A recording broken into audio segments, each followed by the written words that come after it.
நாங்கள் கைவிட்டுறோம் தான் சொல்றோம். ஆனாலும் காவல்துறை கைது செய்யவில்லை. சார் எங்க பார்த்தாலும் ஓடிக்கிட்டே இருக்கிறான், ஒரு இடத்துல நிக்கல, நாங்களும் எவ்வளவு முயற்சி பண்ணிட்டு இருக்கிறோம் என்கிற தகவலை தான் காவல்துறை சொல்லிக் கொண்டே இருக்கிறது. எங்களாண்ட இந்த ஆர்ப்பாட்டத்தை கைவிடுங்கள் என்று சொல்லுகிற காவல்துறை திருவாக்குவை கைது செய்கிற அந்த ஆர்வத்தை ஏன் காட்டவில்லை என்கிற கேள்வி எடுக்கிறது.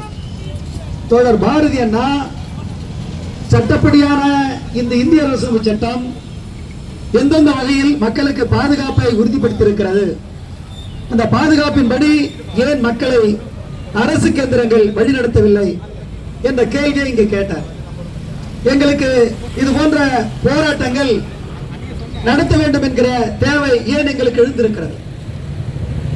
பாதிக்கப்பட்ட மக்களின் தரப்பிலிருந்து அதிகாரிகள் பார்க்க வேண்டும். இன்னும் ஜெயகாந்தன் அவர்கள் தலையில அடிபட்டு எலும்பு முறிக்கப்பட்டு தனியார் மருத்துவமனையில் சிகிச்சைக்காக சேர்க்கப்பட்டிருக்கிறார். அவருடைய மகன் சிகிச்சைக்காக சேர்த்திருக்கிறார். ஊராட்சி மன்றத்தினுடைய தலித் தலைவர், இந்த அம்மா ஒரு தலித் என்பதால அவங்க தாக்கப்பட்டிருக்கிறாங்க.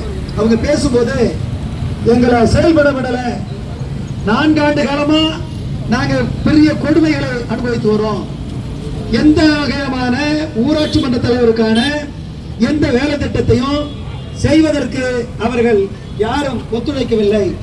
அண்ணன் பாலசிங்கம் அவர்கள் தலைவரின் நிழலாய் இந்த கட்சிக்கு வலுவாய் தன்னை வெப்படுத்திக் கொண்டு போராடி கொண்டிருக்கிற அருமை அண்ணன் கட்சியின் தலைமை நிலைய செயலாளர் அண்ணன் பாலசிங்கம் அவர்களை உங்களின் கரவொலி மூலமாய் இந்த ஆர்ப்பாட்டத்திற்கு வரவேற்கிறோம்.